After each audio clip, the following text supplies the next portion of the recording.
Aqui o caso, Excelência, eu veio aqui à tribuna para fazer um distinguish muito importante a respeito do que está sendo tratado nesse caso e os outros precedentes que são levantados em defesa, na tribuna, a respeito de qual o critério que será aplicado neste caso para uma eventual análise desse abuso de poder. Muito se falou nas peças, se falou na tribuna, se repetiu demasiadamente do parâmetro que se teria consolidado no caso da senadora, ex-senadora Selma Arruda, que foi cassada pelo TSE, em relação ao caso que está se discutindo aqui agora.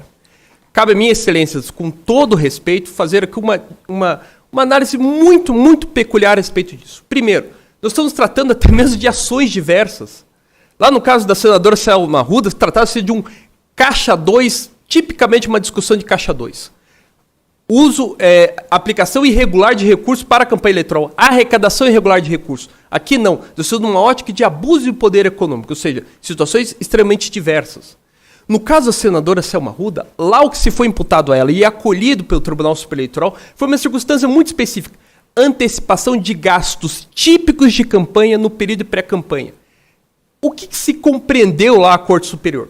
Que a senadora Selma Arruda teria feito uma contratação prévia daquilo que seria utilizado em campanha eleitoral e pago previamente esses recursos para, então, se usufruir desses projetos utilizados na campanha.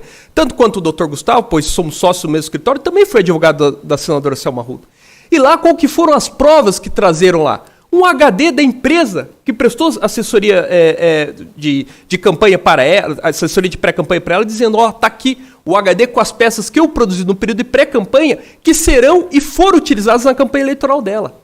Tá aqui os jingles, lá havia jingles produzidos, material, adesivos, roteiros de ações e peças publicitárias para lá adiante ser feitos. Aqui não há absolutamente nada disso. Não há comprovação, sequer um argumento sólido a respeito de um caixa 2. Esse argumento assim, bastante criativo a respeito de triangularização, que nada foi comprovado. Poderia-se falar em triangularização, Excelências, caso houvesse um prestador de campanha que se coincidisse com o prestador da pré-campanha num desses valores que aqui são levantados, não.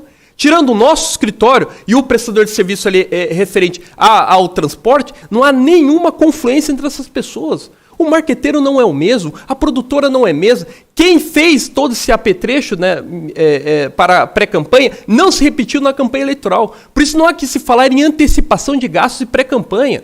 Com todo respeito, essa tese é extremamente frágil. E no caso lá da senadora Selma Arruda, havia sim ainda um plus, como adiantou o Dr. Gustavo. Trouxe-se um aporte de recursos privados às escusas para a pré-campanha dela para antecipar esse pagamento de gastos de campanha eleitoral no período de pré-campanha. Aqui, com todo respeito, tudo foi feito às claras. Prestado contas para a Justiça Eleitoral, tanto que os partidos políticos fizeram a prestação de contas a respeito disso. Não há aqui alegação alguma da ilicitude da destinação de gastos. Pode-se argumentar aqui, mas todos os serviços que foram levantados foram devidamente prestados na prestação de contas.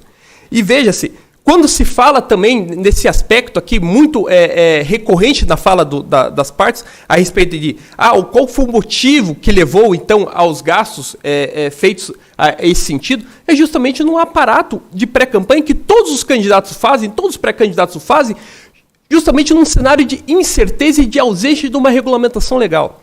E se nós pararmos aqui a partir desse pressuposto, que é o que trago na minha fala, qual que é a grande questão? Que não há um critério para se avaliar uma pré-candidatura. Se ela é suficiente, se ela é insuficiente, se ela é exorbitante ou não. Essa corte que hoje, num trabalho assim, bastante notável, justamente para uma concretização da dogmática do direito eleitoral, vai então indicar aqui critérios para se analisar uma pré-campanha. Só que a criar os critérios, indicar os critérios para se analisar a pré-campanha, nós entramos num outro óbice legal. O artigo 16A da Constituição. Ou seja, essa corte terá que criar critérios para analisar a pré-campanha, se ela foi exorbitante ou não, para a partir disso, então, entender-se por um abuso de poder econômico num período pré-campanha. Ou seja, inovará essa corte a respeito da análise desses pressupostos, que aqui, com todo respeito, não existiu no caso da senadora Selma Arruda. A discussão lá, como disse para os senhores, era completamente alheia a isso, para então, a partir desses elementos, poder analisar se essa pré-campanha foi exorbitante ou não. E a partir disso nós entramos então nesse óbice do artigo 16A, que justamente o Supremo Tribunal Federal já definiu, de reiterada jurisprudência, de que criar-se ou interpretar-se de uma forma inovadora critérios para a cassação de mandatos devem estar escorados no princípio da notoriedade eleitoral. Ou seja, a criação de novos critérios para analisar esse período realmente conturbado, que não há legislação, aqui o legislador realmente falhou em regulamentar essa pré-campanha, irá então indicar elementos que possam ser aplicados, mas para o futuro. Posso aqui consignar no acórdão a ser realizado por essa corte critérios para ser analisados, para balizas para análise a respeito de um certo abuso de poder, mas com um posicionamento prognóstico para o futuro, aplicar para as candidaturas futuras que então terão balizas sólidas a respeito do que será analisado, do que será permitido num período de pré-campanha.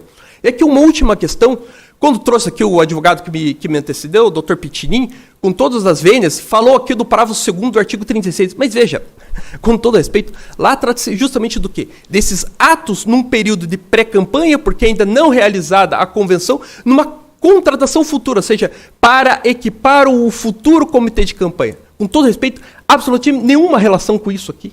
Onde está na legislação eleitoral a respeito, por exemplo, de um caráter bastante singelo e posicionamento contínuo na pré-campanha? O Tribunal Superior Eleitoral tem precedentes muito sólidos sobre isso. E onde está a respeito da legalidade do impulsionamento de conteúdo na pré-campanha? E onde está na legislação essa baliza?